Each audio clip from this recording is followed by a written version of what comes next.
आप सभी निबंध, आप सबके प्रश्न पत्र में हर साल हाफ ईयरली और फाइनल प्रश्न पत्र में पूछे जाते हैं। निबंध क्या है? निबंध जो है वह गद्य रचना होती है जिसपे अपना सम्यक विचार, सम्यक यानी संपूर्ण विचार व्यक्त किया जाता है। निबंध में जो है आप जिस भी विषय वस्तु पर आप निबंध लिखने जा रहे होते हैं उस विषय पर आपका ज्ञान अच्छा होना चाहिए। उस विषय पर आपकी जब आपका ज्ञान अच्छा होगा तब आप उस निबंध को, उस विषय वस्तु को अच्छी प्रकार से डिस्क्राइब करके आप उस विषय पर अपने संपूर्ण विचार जो है रख पाएंगे। यानी उस विषय पर आपकी जो अभिव्यक्ति है वह अभिव्यक्ति आप किस ढंग से, किस प्रकार से करते हैं, यही निबंध है। निबंध यानी कि बधा हुआ, यानी कि एक पूरा विषय जो है जब हम निबंध लिखते हैं तो उस पर हम एक पूरा विचार बधा हुआ लिखते हैं। ध्यान रखिएगा, निबंध और अनुच्छेद में अंतर होता है। जब भी हम निबंध लिखते हैं तो उसकी जो शब्द सीमा होती है वह कुछ नहीं तो कम से कम 250 शब्द वहाँ पर होने चाहिए। 250 शब्द। अब वो बच्चों की क्लास के हिसाब से वो क्या करते हैं, हम रख देते हैं कि कौन सी क्लास में बच्चे छोटे हैं तो चलो छोटा भी लिख दिए तो नंबर मिल जाते हैं। परंतु ध्यान रखिए कि जब यह बड़ी क्लास होती है और यह आपको निबंध लिखने को दिया जाता है तो वहाँ पे क्या होता है, वहाँ पे कम से कम आपको निबंध में 250 शब्द जो है लिखना होता है। और अनुच्छेद किसे कहते हैं? अनुच्छेद जो होता है वह होता है एक पैराग्राफ, यानी कि 60 से 100 शब्द या 120 शब्द एक अनुच्छेद के लिए होता है। ठीक, तो आप वहाँ पे क्या करेंगे, कम से कम 120 शब्दों का आप अनुच्छेद लिखेंगे यदि अनुच्छेद आता है तो। फिलहाल हम बात कर रहे हैं निबंध की। तो आइए हम देखते हैं कि निबंध में हमें क्या क्या महत्वपूर्ण बातों को ध्यान में रखना चाहिए। सबसे पहले जो है, पहले नंबर पे हम क्या रखते हैं कि हम निबंध में जो भी विषय वस्तु है उसकी हम क्या करेंगे, उस विषय वस्तु की विभिन्न पहलुओं की जानकारी हम रखेंगे। विभिन्न पहलू, उसके विभिन्न जो भी स्टेप है उसकी जानकारी हमको रखनी है। विभिन्न पहलुओं की जानकारी, इसे हमें ध्यान से रखना है। ठीक, दूसरे नंबर को हमें क्या ध्यान रखना है कि ये जो हमने जानकारी रखी है इसे हमको क्रमबद्ध यानी स्टेप बाय स्टेप, सिलसिलेवार, यानी कि जैसे आप सीरियल देखते हैं तो तीसरा एपिसोड आपने पहले देखा, उसके बाद ही आप चौथा एपिसोड देखेंगे, या आपने पहले ही 10वां एपिसोड देख लिया तो आपको समझ में नहीं आएगा कि बाकी के उसमें क्या है। तो हम क्या करेंगे, हम इन विषय वस्तुओं की जानकारी क्रमबद्ध तरीके से हम अपने एग्जामिनर के सामने रखेंगे। क्रमबद्ध तरीके से हमको क्या करना है, उसको बांटना है। क्रमबद्ध ढंग से बांटेंगे, यानी जब लिखेंगे तो उसको किस प्रकार से लिखेंगे, इस बात को हमें ध्यान में रखना है। तीसरे नंबर पे हमको क्या रखना, ध्यान देना है, जो भी बात हम लिख रहे हैं विचारों के अनुरूप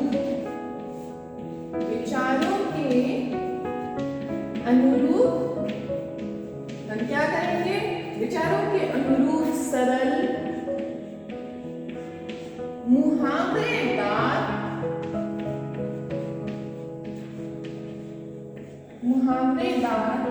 भाषा का प्रयोग करेंगे।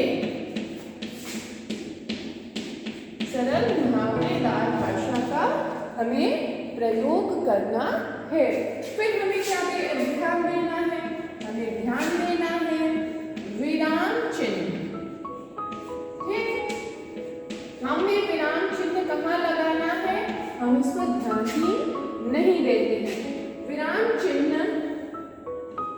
वर्तनी, वर्तनी यानी कि मात्रा, विराम चिन्ह, वर्तनी की शुद्धता,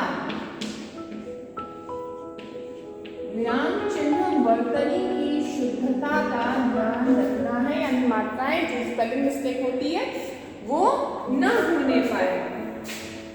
और हम 5वें नंबर पे हम क्या ध्यान रखेंगे, जब भी विषय की समाप्ति हो, हम कहते हैं ना निष्कर्ष, इसका निष्कर्ष क्या निकला, इसका उपसंहार क्या है, तो विषय की समाप्ति उद्देश्य पूर्ण होनी चाहिए। विषय की जो समाप्ति है वो कैसी होनी चाहिए, वह उद्देश्य पूर्ण होनी चाहिए। ठीक, इस बात को हमें निबंध की रचना करते समय, निबंध लिखते समय हमें विशेष महत्वपूर्ण रूप से हमें ध्यान देना है, तभी बच्चों हमारा निबंध जो है बढ़िया लिखा जाएगा। अब मान लीजिए कोई भी विषय वस्तु किसी भी विषय पर आपकी परीक्षा में जो है वहाँ पे निबंध मान लीजिए पूछा जा रहा है, तो वो निबंध जो है उसका विषय क्या है, जैसे मान लीजिए कि और हाँ, जब भी आपके प्रश्न पत्र में बड़ी कक्षाओं में, मान लीजिए कक्षा 10 है, कक्षा 9 है, बड़ी कक्षाओं में जब भी आपसे निबंध पूछा जाता है तो वहाँ पे कुछ आपके प्रश्न पत्र में कुछ संकेत बिंदु दिए होते हैं। उन संकेत बिंदुओं के आधार पर जो है हमें निबंध की रचना करनी होती है। संकेत बिंदु यानी कि जो स्टेप बाय स्टेप जो हम जो निबंध लिख रहे हैं वहाँ पे हम अपने निबंधों को कैसे लिखेंगे, हम अपने निबंधों को उन्हीं संकेत बिंदुओं के आधार पर हम लिखते हैं। अब मान लीजिए कि आपको विषय है आपका जो निबंध रचना का वह है, देखते हैं इसको पहले हम इरेज करते हैं। मान लीजिए हमारा जो भी विषय हो, आपका विषय हो सकता है भ्रष्टाचार, आपका विषय हो सकता है प्रातःकाल की सैर, आपका विषय हो सकता है विज्ञान वरदान या अभिशाप। इस प्रकार से कई ऐसे विषय हैं जिन पर जो वर्तमान समय पे, जैसे कि प्रदूषण, संगति का प्रभाव, इस प्रकार के कई प्रकार के निबंध जो हैं वह आपसे पूछे जा सकते हैं। तो आइए हम बात करते हैं, एक छोटा सा विषय है जो हम सभी जानते हैं, क्या, मान लीजिए मेरा कंप्यूटर। आप कई सुक्तिपरक भी निबंध पूछे जाते हैं, तो जैसे संगति का प्रभाव आदि, मेरा कंप्यूटर, मान लीजिए ये हम एक विषय लेते हैं। ठीक, तो जब हमने यह विषय लिया मेरा कंप्यूटर, तो अब इसमें हमें विशेष रूप से किन बातों का ध्यान रखना है। कुछ संकेत बिंदु हैं, जैसे मान लीजिए मेरे पास कुछ संकेत बिंदु लिखे हुए, जैसे क्या है, बचपन से कंप्यूटर के प्रति आकर्षण।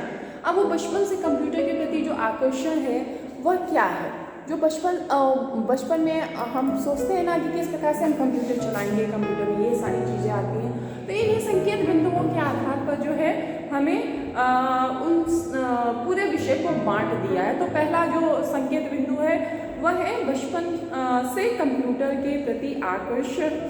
विद्यालय जाने पर कंप्यूटर का प्रयोग प्रारंभ।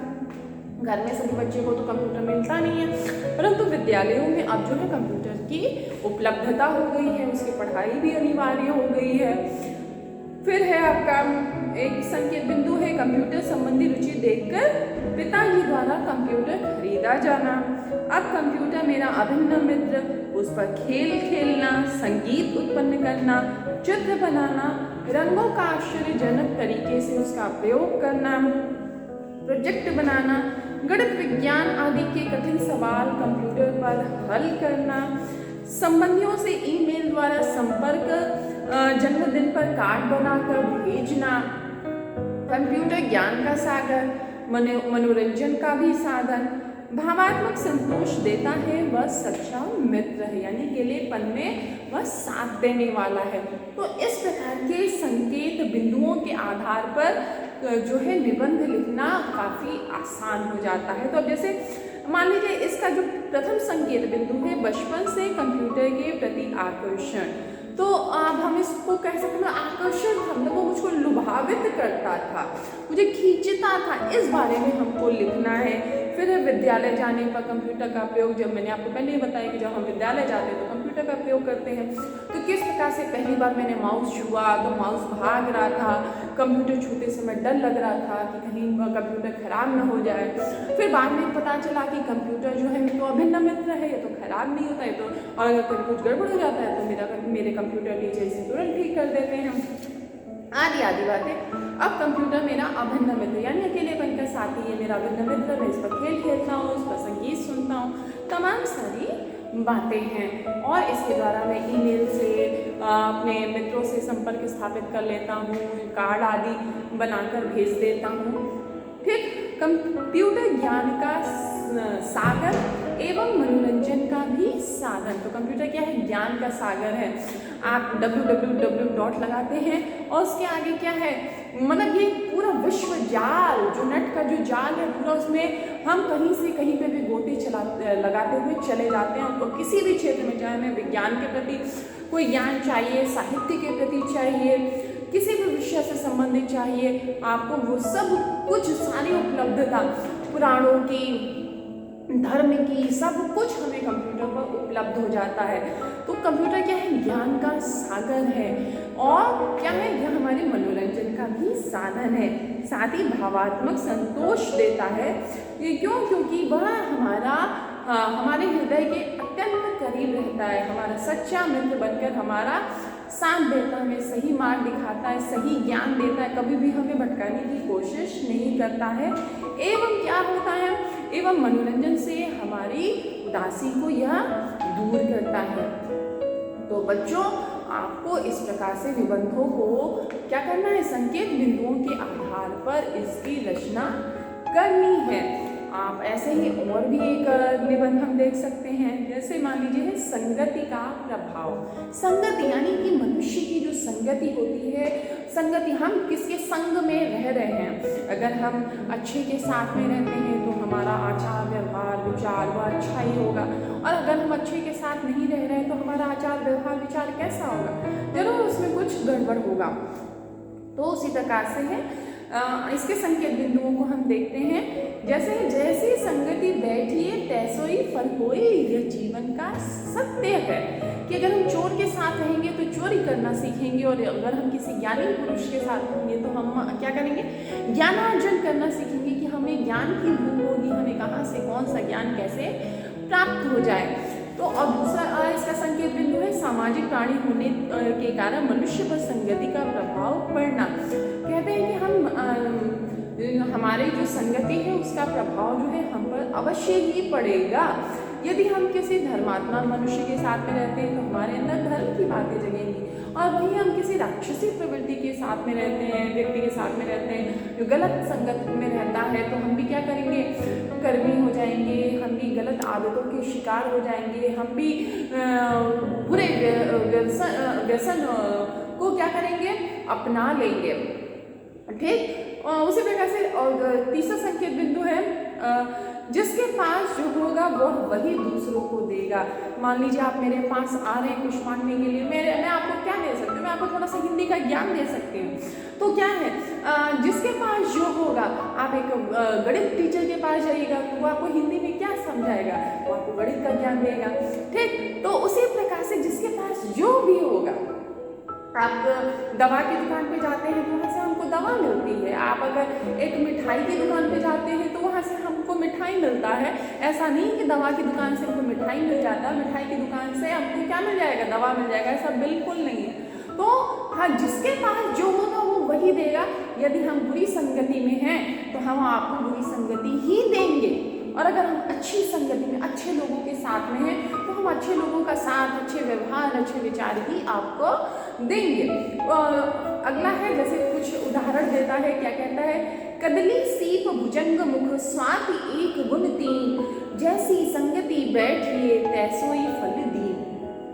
यहाँ पे क्या कहा जा रहा है? इन प्रसिद्ध उक्ति में कहा जा रहा है कदली यानी केला सीप यानी जो जिसमें मोती का जन्म होता है वह, भुजंग मुख सर्प का जो मुख है उसमें, स्वाति 1 गुण 3 स्वाति नक्षत्र की बूंदे जो हैं, बूंदे यानी वर्षा की जो बूंदे हैं जो स्वाति नक्षत्र में जो बरसती हैं उसके वह क्या है 3 लोगों के मुख में जाती है। बूंद एक ही है लेकिन वह जब तीन विभिन्न लोगों के मुख में जाती है तो फल अलग अलग होता है। जब कदली के यानी केले की जड़ में जाती है तो कपूर बनता है, वह सीप के मुख में जाती है तो मोती बनता है, और भुजंग यानी सर्प के मुख में जाती है तो जहर बनता है। तो जैसी संगति आपने जिसकी संगति की है वही एक ही स्वाति नक्षत्र की बूंद है, आपने जैसी संगति की है फल आपको वैसा ही मिलेगा। फिर जैसी संगति बैठी तैसे ही फल दी, जैसी संगति में आप रहेंगे वैसा ही फल आपको प्राप्त होगा। फिर आपका लास्ट निष्कर्ष क्या होगा? कुसंगति का बुरा प्रभाव न पड़ने पर भी कुसंग में रहने वाले को बुरा समझना। क्या है कहता है यदि हम अगर बुरे लोगों की, बुरे संगति वाले लोगों के साथ में हैं और क्या है बुरे व्यसन को नहीं अपनाए हैं, तब भी देखने वाले लोग क्या कहेंगे कि वह बुरा ही व्यक्ति है। इसलिए हमको इस बात को ध्यान रखना होगा कि अगर हम कीचड़ में पैर डालेंगे तो कीचड़ लगेगा ही। फिर क्या है कि हम सत संगति में रहकर ही हम अपने लक्ष्य को अच्छी प्रकार से प्राप्त कर सकते हैं। तो बच्चों आज के लिए इतना ही, आप तब तक पढ़िए और अपना ध्यान रखिए।